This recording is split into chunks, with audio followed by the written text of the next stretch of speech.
The Taiwan Strait is not a body of water. It is a statement, 130 kilometers wide at its narrowest point.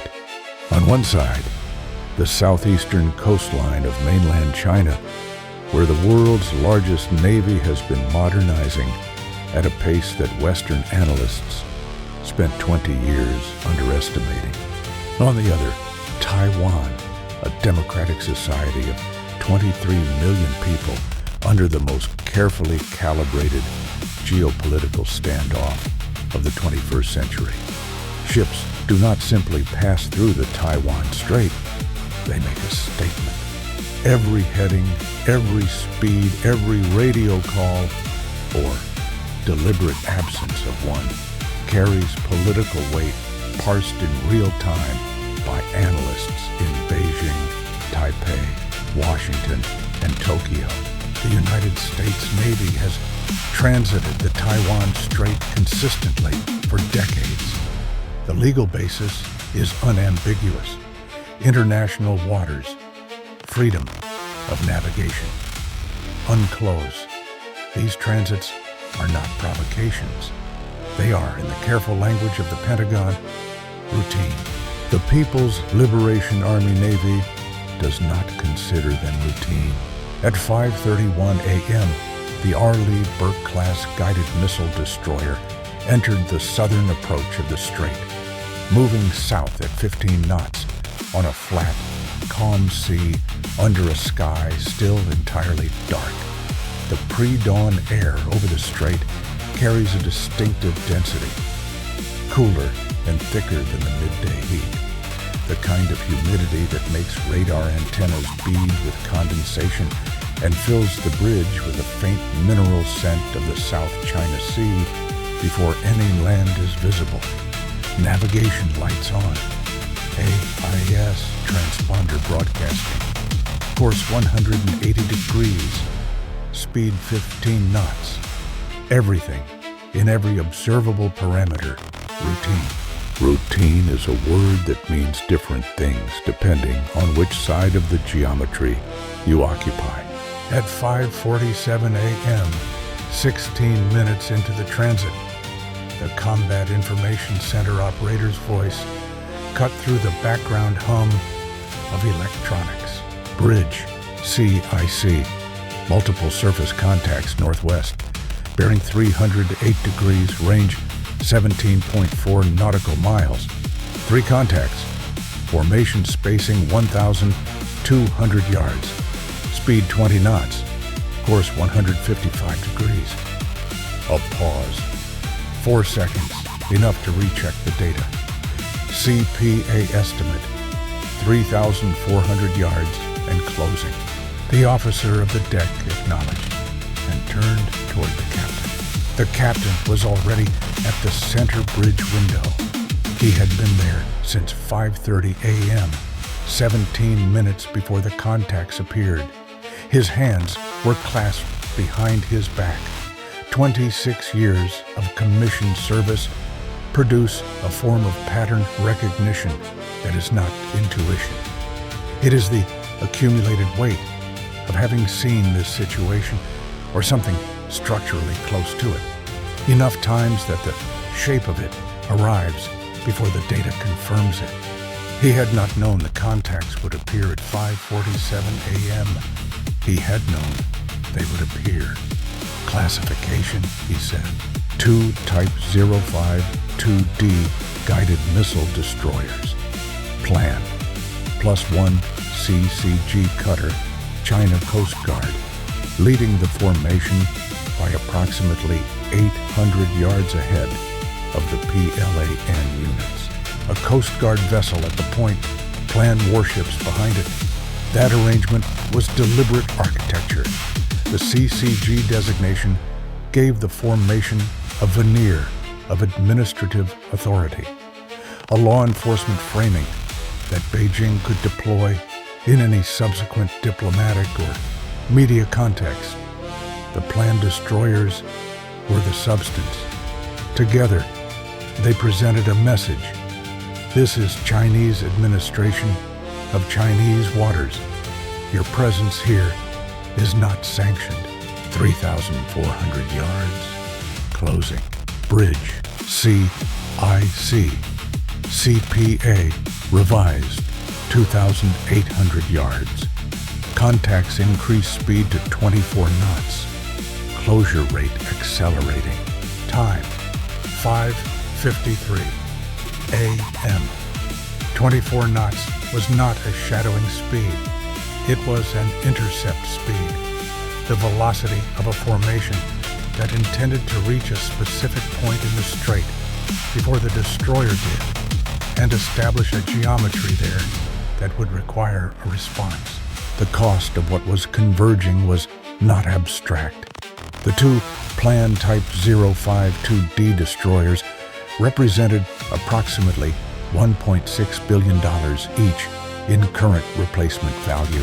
China's most capable surface combatants, equipped with fire control architecture, NATO analysts had spent 15 years measuring. The CCG cutter added an estimated $420 million. 3 warships, $3.6 billion in adversary naval assets, burning fuel at 24 knots to produce a geometry that might force a single American ship to move its wheel by 3 degrees. The return on that investment was not military. It was political. And in the Taiwan Strait, political returns were worth everything. Behind the destroyer, in its wake, 3 commercial tankers were transiting south. Combined cargo value $340 million in refined petroleum products. Their bridge crews were focused on their own navigation. They were entirely unaware that the separation the destroyer was maintaining ahead of them was not a fixed condition. At 5:58 a.m., the officer of the deck requested authorization to hail the approaching formation on Channel 16. The captain said, negative. Channel 16 had been silent since the contacts were acquired. 11 minutes of electromagnetic quiet from 3 warships closing at intercept speed. The absence of communication was not a technical failure. It was a message. They knew where the destroyer was going. They were not interested in conversation about it. The captain's silence matched theirs. His course was 180 degrees. His rights under UNCLOS were unambiguous. He had nothing to ask. Channel 16 was empty. It had been empty for 11 minutes. In the maritime world, 11 minutes of silence from 3 warships closing at 24 knots was not silence at all. It was a scream. At 6:03 a.m., the CCG cutter's AIS transponder went dark. One moment its identity, position, course, and speed were broadcasting across the automatic identification system, legally mandated for vessels of its class. The next moment, that data point vanished from the network. The radar return remained. The ship was still there, still closing. But its legal digital identity had been switched off. 2 explanations existed. Equipment failure. Possible, but statistically improbable for a modern CCG vessel on a deliberate, coordinated mission. Or intentional blackout. A decision to remove the paper trail from whatever came next. No AIS record. No digital timestamp.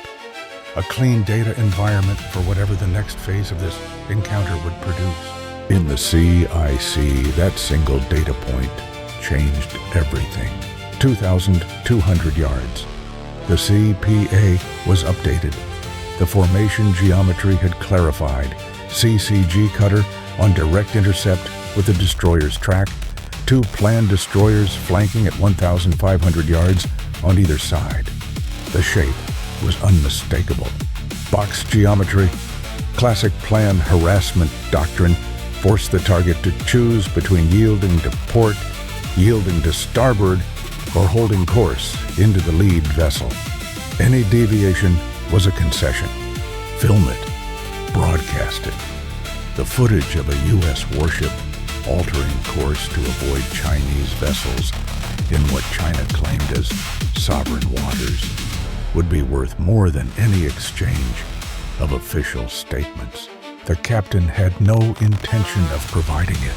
At 6:09 a.m., the first friction materialized, not from the adversary, but from within the ship. The gyro compass, the primary navigation reference, began showing micro drift, 0.2 degrees to port, self-correcting every 43 seconds as the autopilot compensated. In any normal circumstance, a maintenance log entry.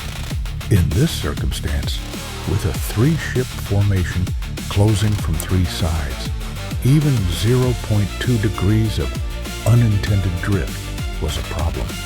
An adversary observing the destroyer's heading could potentially misread the automated corrections as the beginning of an intentional maneuver. Disengage autopilot. Manual helm. The autopilot disengaged with a soft electronic tone.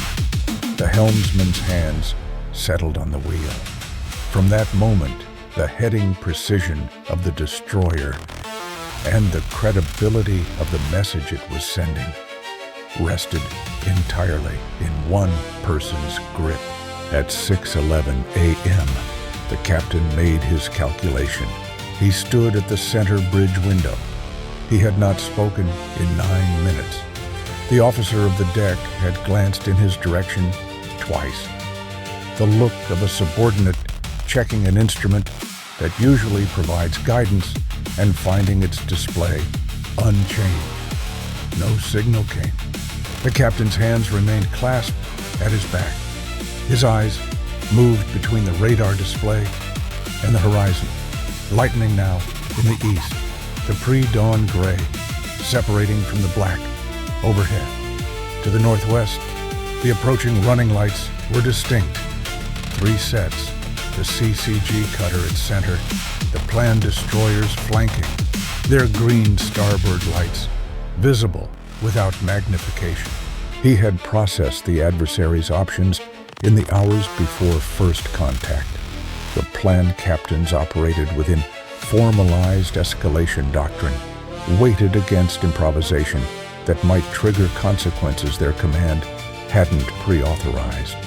The CCG captain had more autonomy, but even CCG autonomy had a ceiling, a collision with a 9,300-ton U.S. guided missile destroyer in a legally recognized international transit corridor would produce consequences, legal, diplomatic, professional, that no individual captain could absorb.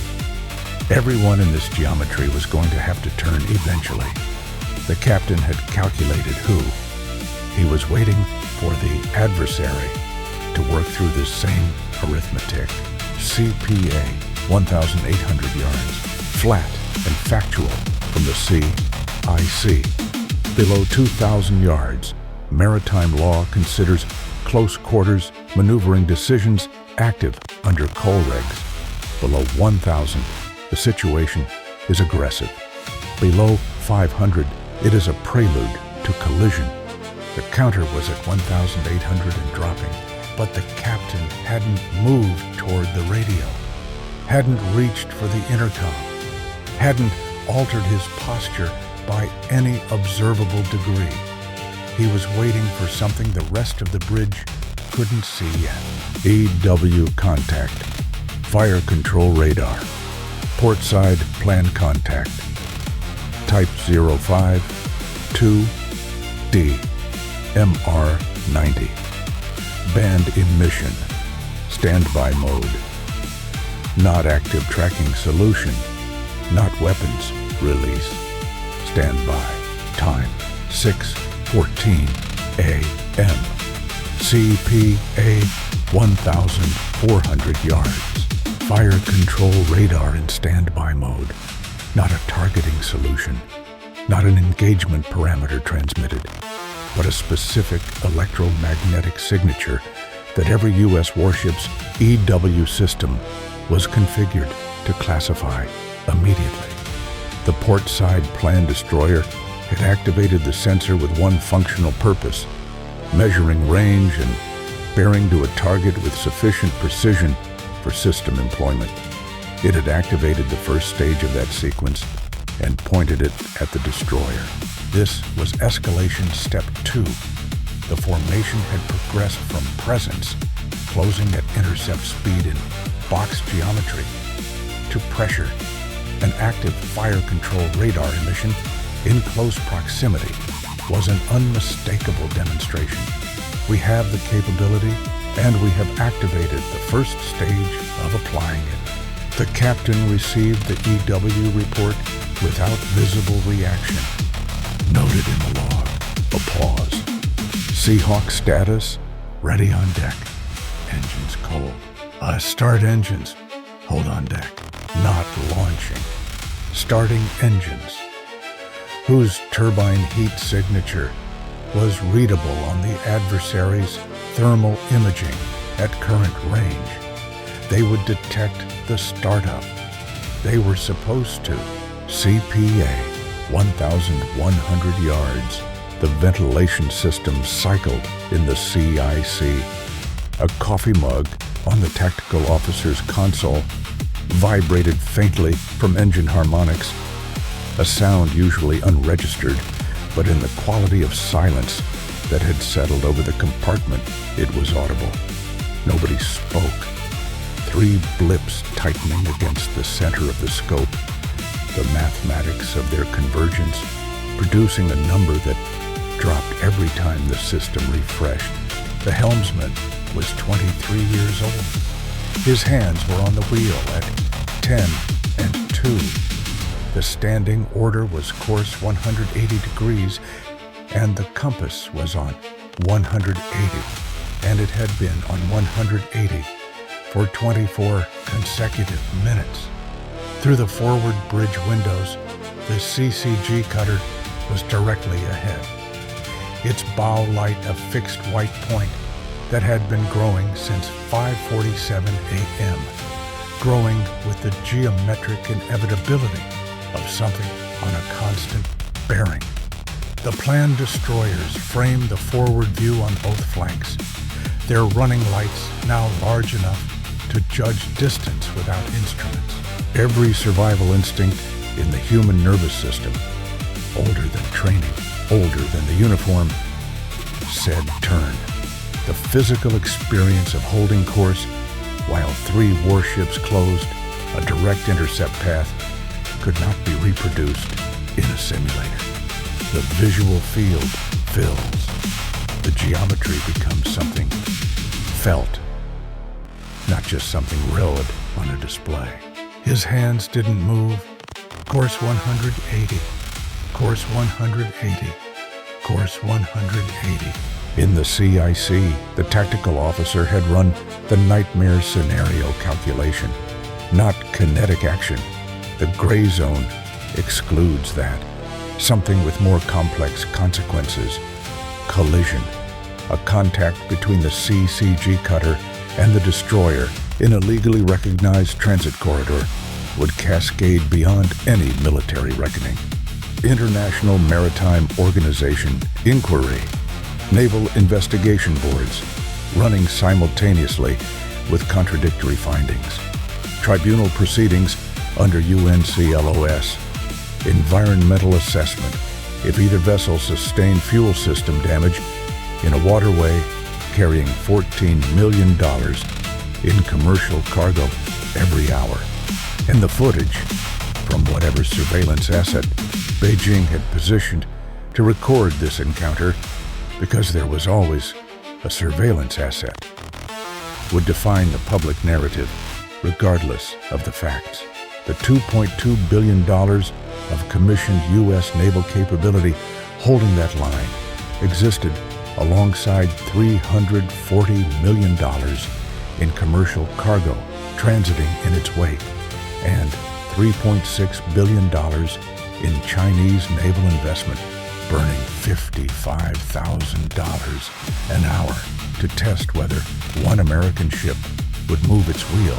CPA 900 yards. 900 yards at 35 knots combined.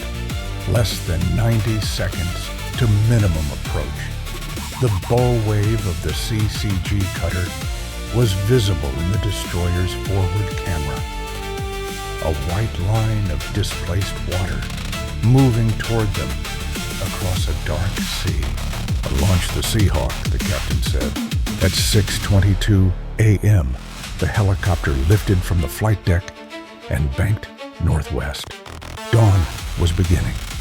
The eastern horizon above Taiwan's mountain spine separating from the sky in a thin ochre line.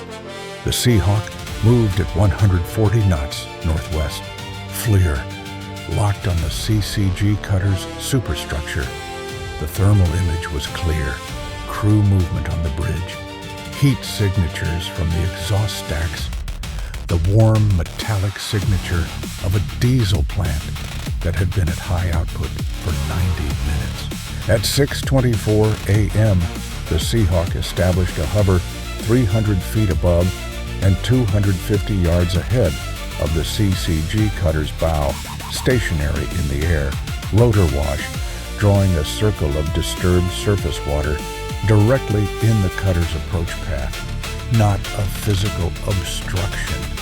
An 8,000-ton cutter is not blocked by a helicopter, but a presence, a declaration that the airspace ahead of the advancing formation was now occupied and monitored. At 6:25 a.m., the laser designator activated, a precision marking laser invisible to the naked eye, clearly visible through night vision optics on the CCG bridge, painting a fixed point on the cutter's forward superstructure, precise, unmoving. The message needed no translation. We are tracking you in detail. We know exactly what you are doing. CIWS, mount rotating to track. Port contact. Planned destroyer, bearing 285. The close-in weapon system had entered passive thermal tracking mode. The barrel assembly rotated, angling toward the port side planned destroyer, the one that had activated fire control radar 11 minutes earlier. Not engaging. Tracking. A direct and symmetric response. Your fire control radar in standby mode is answered by our close-range tracking system in passive mode. Each rung you take, we take. The destroyer's fire control illumination system activated at 6:26 a.m., a powerful emission washing simultaneously across all three approaching contacts. On their own EW systems, each vessel received the same message. You are being measured by the U.S. ship's fire control architecture. We have the precision data on your position that matters. At 6:27 a.m., the CIC speed tracking system flagged an anomaly on the starboard contact. The trailing planned destroyer, 1,500 yards off the U.S. ship's starboard beam, had reduced its speed by 0.5 knots, imperceptible to any observer without the specific sensor data. But the CIC system was reading it. The trailing destroyer was falling behind the formation, 50 yards of separation opening over the previous 90 seconds, accumulating at 30 yards per minute. The tight triangular geometry that had been the formation's tactical instrument for 44 minutes was developing a crack at its starboard rear corner. The starboard plan captain had made a decision, not openly, but in the language of formation geometry. His ship had said something. I will not hold this line. The CCG cutter was still closing, but the trailing planned destroyer, the one to starboard, had fallen back nearly 200 yards. No intercepted communication explained it. No tactical doctrine The CIC recognized, covered it. The captain received the report. He said nothing. He watched the northwestern horizon, where the CCG cutter superstructure was now distinct without optics, the gray-white mass of it, close and large. He was waiting for the next 90 seconds. At 6:29 a.m., the second friction arrived. Fleet Command's encrypted circuit delivered a message marked urgent. Political guidance from the chain of command. The State Department was monitoring the situation in real time and requested the commanding officer's assessment of whether a temporary course deviation, framed as a maritime safety measure, was operationally feasible without establishing an unacceptable precedent.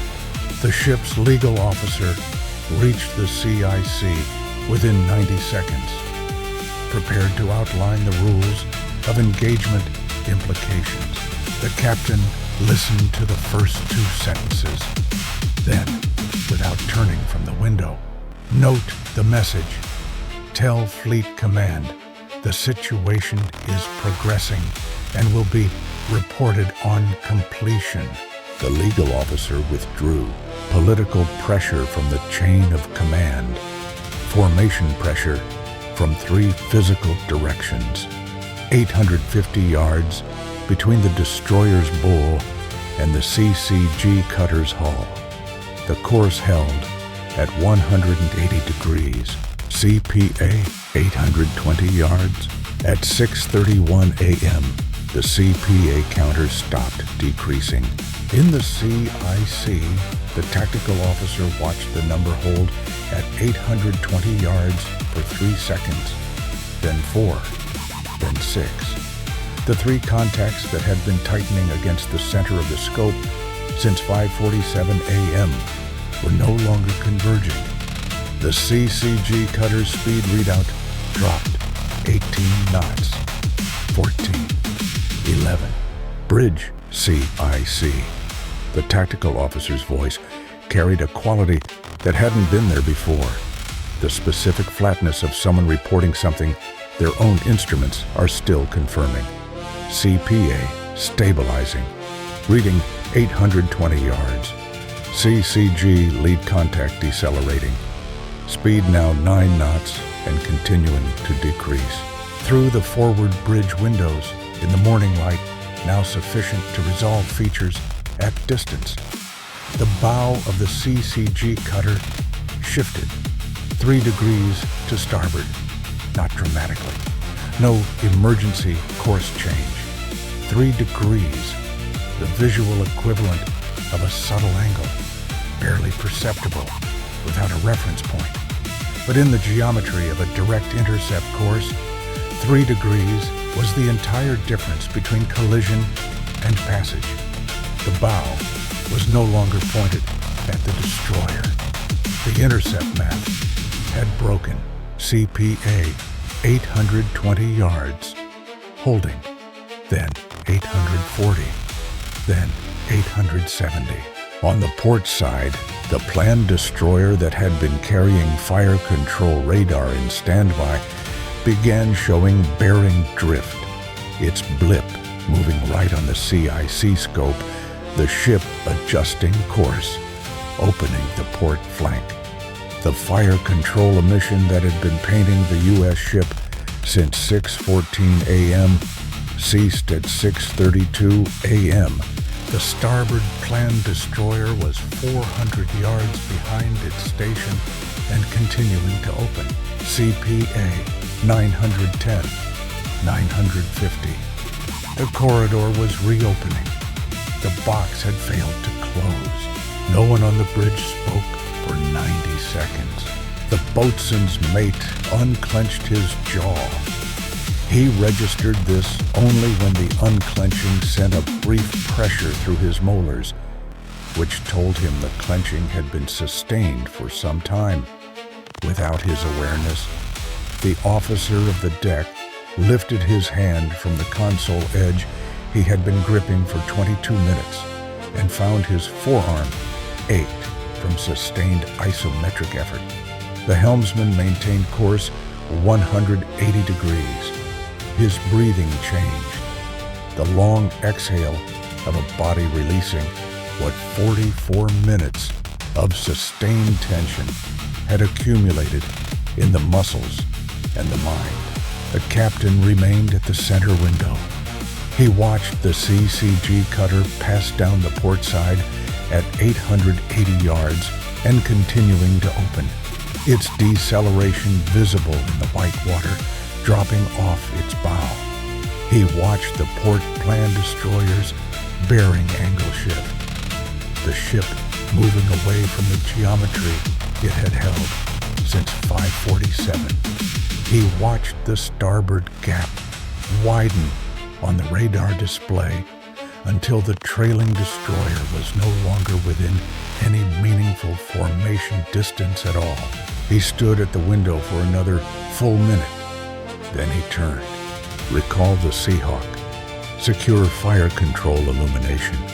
CIWS back to standard standby. A pause. Resume watch rotation in 1 hour. That was all. No debrief on the bridge. No acknowledgement of the 44 minutes that separated first contact from a CPA counter, now moving in the right direction. The course had been 180 degrees, and it was still 180 degrees, and the destroyer was still moving south. Everything that needed to be said was already in the CIC log. By 7 a.m., the Taiwan Strait was full of morning light.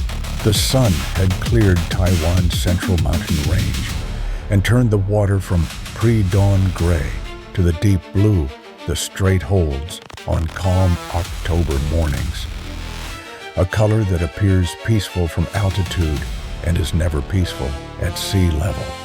To the northwest, the two planned destroyers were moving away on radar, returning to patrol area. They had closed 17 nautical miles at high speed and committed a formation to a geometry that had not produced its intended result. The CCG cutter was stationary at bearing 342 degrees, range 7 miles. It had not resumed its northbound transit. The 3 commercial tankers that had been holding position in the destroyer's wake resumed their southbound passage, their bridge crews noting the improved separation ahead and making no record of why it had temporarily been reduced. The junior helmsman was relieved at the standard watch change. He walked aft to the fantail and stood at the rail in the October morning air, watching the ship's wake unravel into the blue water behind them. His hands rested on the railing. He checked them, not because he expected them to be unsteady, but because he needed to verify. They were completely steady. He stood there for 4 minutes, then went back inside. 60 minutes later, Fleet Command received the commanding officer's situation report. 2 paragraphs. Clinical. A planned formation had established blocking geometry. Non-kinetic response measures were implemented at calibrated intervals on the escalation ladder. The formation withdrew without achieving its intended objective. Transit completed on assigned track. No deviation. No personnel injuries. No system damage. The report did not describe what it had taken to produce those 2 paragraphs. That was not the kind of thing that fit in a report. 3 planned warships. 44 minutes from first contact to CPA stabilization. 820 yards at closest approach. 0 degrees of course deviation. 0 inches yielded. The Taiwan Strait is 130 kilometers of the most politically watched water on Earth, and every meter of it is contested, not by systems, not by platforms, but by the accumulated weight of who transits it and on what terms. On a Tuesday morning in late October, one ship settled that question across 11 nautical miles of pre-dawn corridor, without a radio call, without a single degree of course change in either direction. The box was built by professionals. It was met by people who had decided before the first contact appeared what the answer to the geometry was going to be. 3 degrees of starboard correction from a CCG cutter. That is what the gray zone looks like when it resolves correctly. Not a headline, not a declaration. A bow angle shifting by a margin that wouldn't make most news feeds, and a number on a display that finally stops going down. In the strait, some standoffs end with radio calls. Some end with maneuvering. This one ended with stillness, a course that didn't change, and a line that didn't move. That was the message. That was enough.